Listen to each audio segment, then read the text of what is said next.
Hello again and welcome to Pearl Magazine. Chief Executive John Lee announced in his latest policy address that the government would slash extra stamp duties. This is the first time in over 10 years the government will ease property curbs. The move comes amid interest rate hikes, the downward adjustment of residential property prices, and moderate economic growth. Alice Khan reports that the relaxation of so-called spicy measures doesn't seem to be boosting the residential property market. Calvin and his family used to live with his parents in an 1,800 square foot flat in Tuen Mun's Gold Coast area.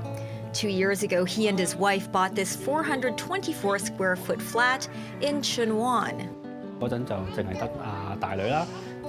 At the time, we had one daughter. Our younger daughter wasn't born yet. She was about to born, so we just wanted a 400 square foot flat. We found this unit, the initial layout. It has a wall here, with 2 bedrooms. You can see now that I knocked out the wall, so I could have a large space for the kids to move around. But the living space is no longer sufficient, as they're expecting a 3rd child, a boy, this year. Now a total of 6 people must fit into this 400 square foot unit. That puts the average living space per person at less than 70 square feet. My youngest kid is 7 months old. There's no room for him, so we can put him in the living room. This is the crib. So that's why it's necessary to look for a bigger flat. Calvin had planned to buy another flat months ago, but he would need to pay a huge amount of extra stamp duties. Back in 2010, a variety of stamp duties known as spicy measures were introduced to curb soaring property prices in a low interest rate environment. One measure, the special stamp duty, or SSD, amounts to 10% of a home's price. It was imposed on transactions involving property held for less than 3 years. Another measure requires a homeowner to pay 15% new residential stamp duty, or the ad valorem duty, up front. If one buys a second home, the stamp duty can be refunded if that person sells the existing property already owned within 1 year after acquiring the second property. On October 25th, Chief Executive John Lee relaxed the spicy measures. The SSD period was shortened from 3 to 2 years. The new residential stamp duty, or AVD, has been halved from 15% to 7.5%. Initially, I need to wait for another year before looking for another flat. It is helpful and encouraging for me to look for another flat in my favorite district. But he says he still needs to pay the 7.5% new residential stamp duty, or AVD, on the second home's value up front. Calvin wants to move to Hong Kong Island. He's looking for an 800 square foot unit with 3 bedrooms plus maid's quarters. We asked an agent to search for a flat in Wan Chai, which has plenty of famous schools.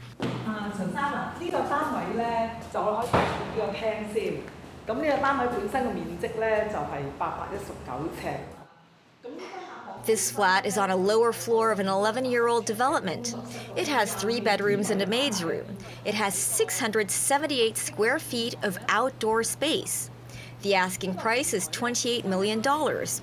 Prior to the relaxation of measures, the new residential stamp duty, or AVD, was 15% of its home value, or $4.2 million. If he buys the flat now, Calvin will only need to pay 7.5%, or $2.1 million of the AVD up front. $2 million is still a lot of money. The extra stamp duty does give us pressure.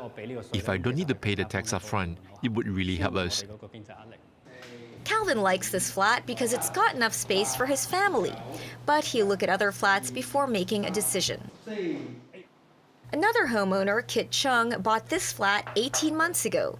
6 months from now, he can sell this flat without having to pay the 10% special stamp duty. The housing price is still under compression, and it still have a risk of further moving down. In case I sell this house now or 6 months later, the housing price will be lower than the original price I purchased it 18 months ago. So I will still suffer a loss. Even though the new residential stamp duty is halved to 7.5%, Kit says he won't consider buying a second home for investment because of the high interest rates. Each month, when you are leasing out the property, you can only collect around 3% of rents from the market, but at the same time, you need to pay out around 4% of the interest cost to the bank. So you are actually suffering a net loss. Under the new policy, some foreigners may find buying in Hong Kong attractive. Newly arrived foreign talents will enjoy a full suspension of all property purchase levies, but this is subject to obtaining permanent residency in Hong Kong. The stamp duty that non-permanent residents have to pay for property has also been halved to 7.5%.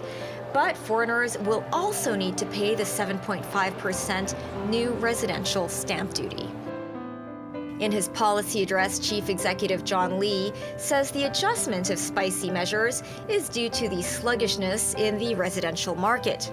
Government figures show residential property prices have dropped 17% since September 2021. However, the easing measures have not immediately helped boost the property market. According to the Centerline City Leading Index, residential prices fell almost 2% month on month. This agent Lily Cheng says some second homeowners who are selling are now cutting their prices by as much as 10% to attract buyers. For the homeowner, part of them reduce the price. Why? Because they are waiting for a long time to sell the flat already. Yeah. But now we have some better news in the market about reducing the tax. So they will take this chance to sell the flat because they really want to sell it. Maybe they want to get the cash. Developers are also cautious when setting prices for new projects.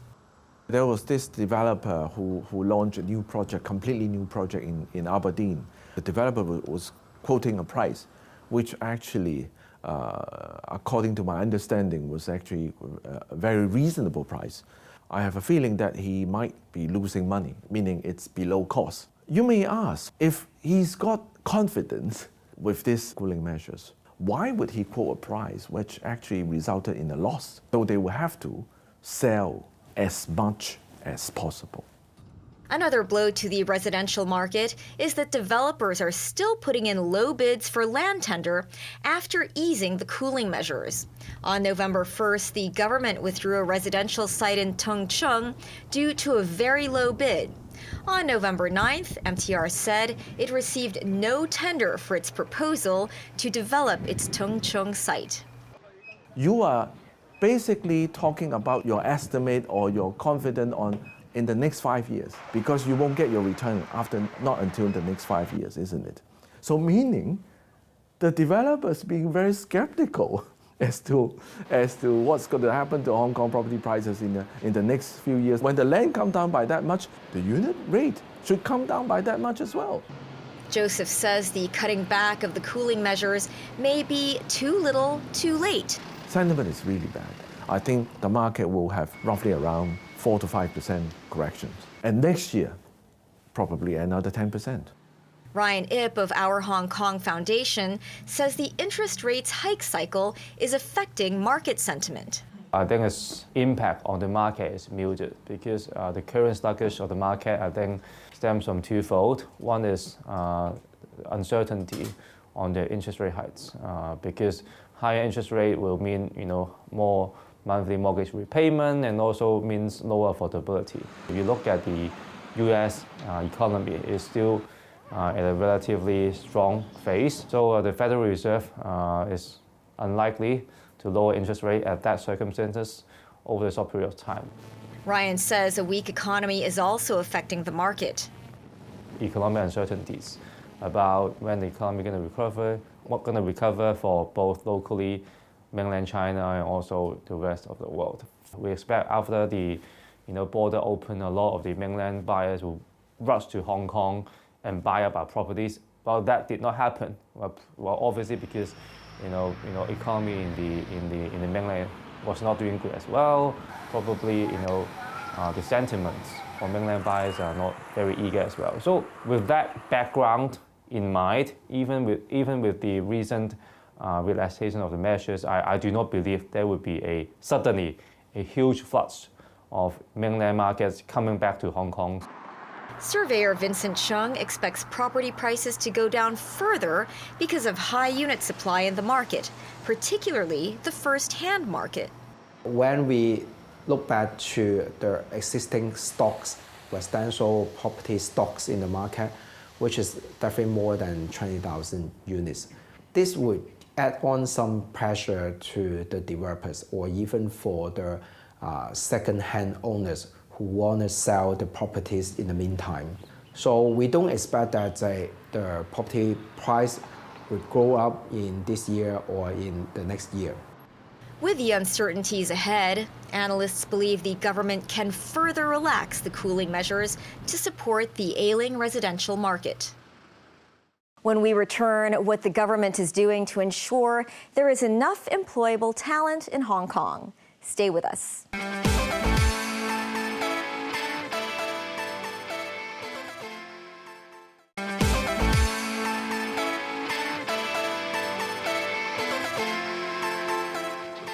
Welcome back to Pearl Magazine. Hong Kong's unemployment rate dropped to a 4-year low during the summer to 2.8%, meaning just about everybody who wants a job has one. Zelichin reports that the new government talent schemes are easing the labor shortage and finds out what this means for job seekers.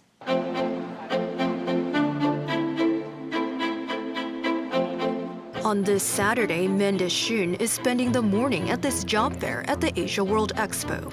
More than 100 enterprises are exhibiting, offering about 5,000 job opportunities. I'm from Lingnan University, and my major is a policy study, and I'm a doctorate degree student, and this is my final year. And I'm from Lingnan, China, and the province is Shandong province. He relocated to Hong Kong 8 years ago for his undergraduate studies. Now that Mendes is almost finished with his schooling, he wants to check out the job openings here today.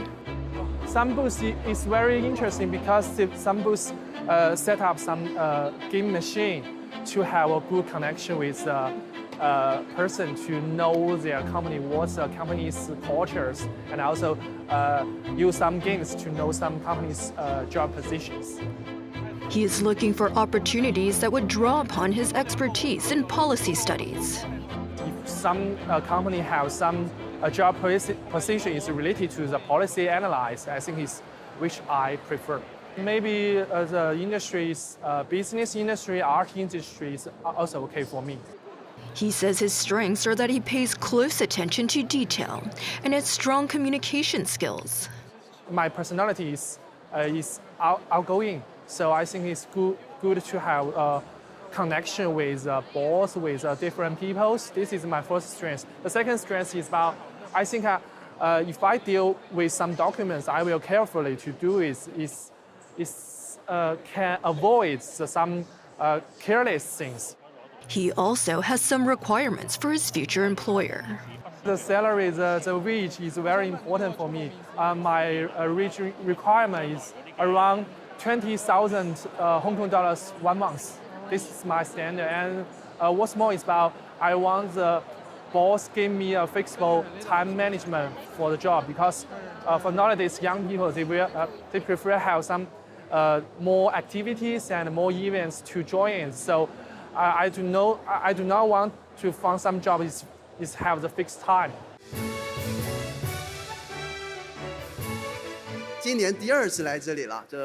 The SAR's Secretary for Labor and Welfare, Chris Xun, is a guest of honor at this job fair.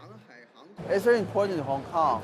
This job fair is one of the largest of its kind, organized here, aiming to attract talent from all over the world.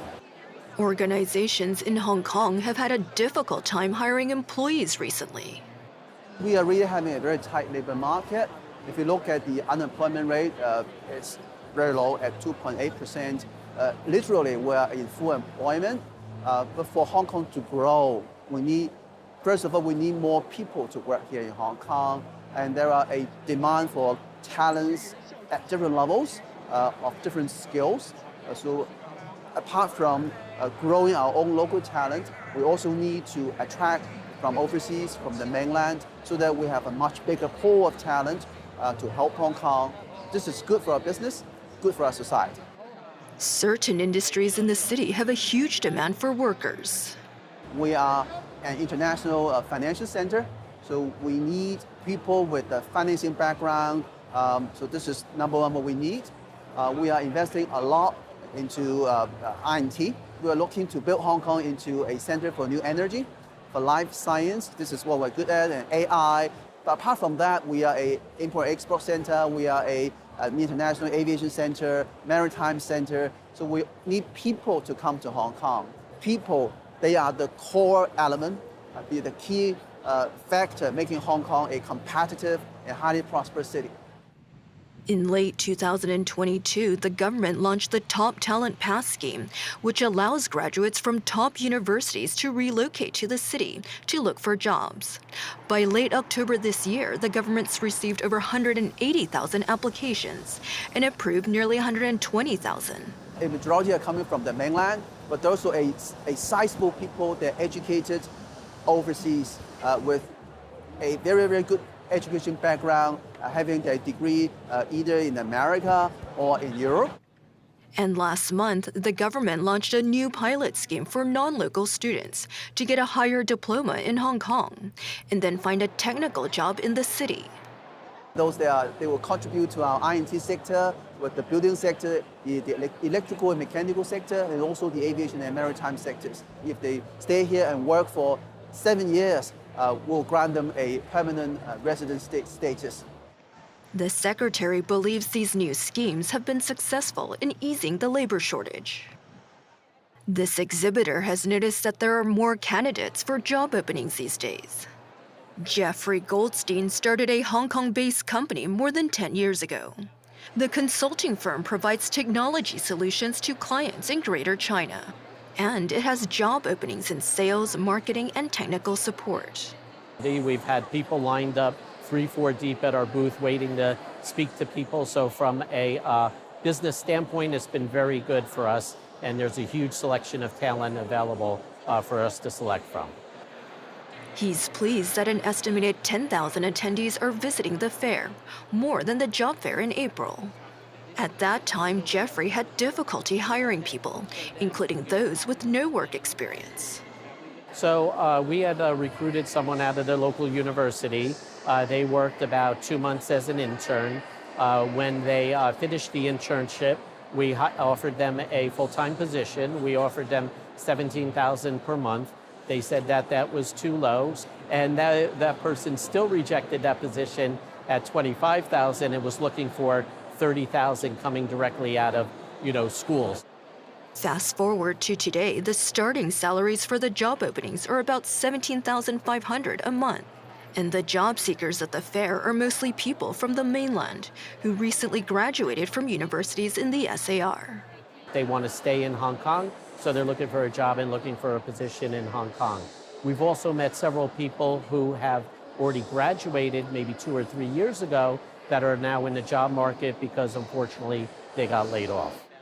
Jeffrey is very happy with the job fair.